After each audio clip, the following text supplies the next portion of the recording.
Ban hukum coroh watai urang kecelakaan dan lain-lain. Pak coroh.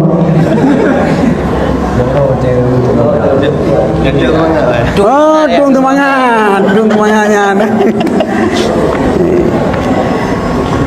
Nyo tung semangatnya 4 pontung dalam depan. Jadi ke masalah hukum tanya yang baklum, nyan hukum tak bubut murah etiket. Etiket murah kejadian. Giban dari kejadian ke nurun tua nyawate mupok sesuatu timah darah itu nan kadang darahnya dipakai legend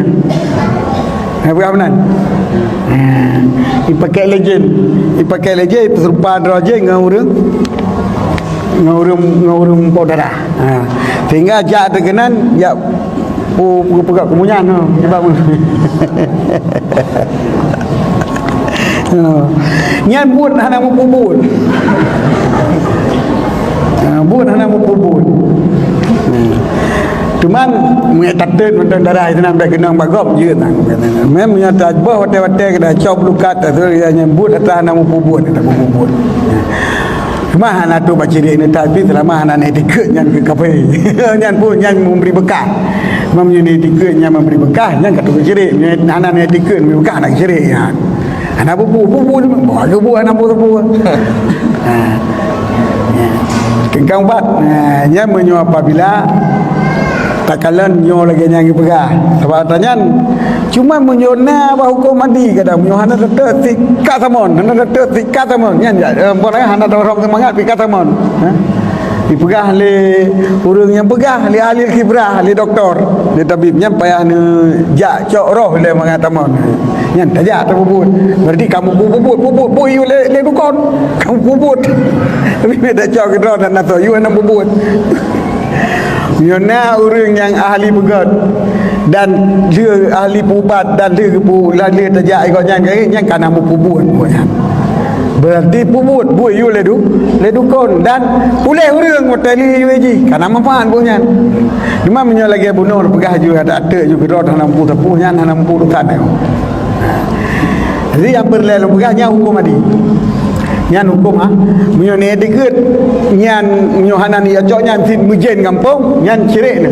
nyan ne deket gara-gara haji haji lebih bekal kepada sakit urang tapi menyokan lagi nyan lantaran adat menyota kun nyan dua kerak adat kagak ada tapi yang buat Allah pun berjerit cuman ada je menyohana takenyan menyohana takun ho kenyak nyo je dum dalam lapai nyan biasa sakit urang nyan menyonya adat menyo betul nyan adat nyan ka betul dan jin pun tapi menyonyan hana takok nyan adat tulis dekeun anje pun hana mupubun yang jid kecirik menyone tiget hana ni aconyan memberi bekah kepada sakit urang kampung yang kecil ilmunya hana bukan ciri menyo ne tiket hana ta acoknya je ciri urang je sakit urang kampung kan sebabnya ji ciri urang kampung ji berkah urang kampung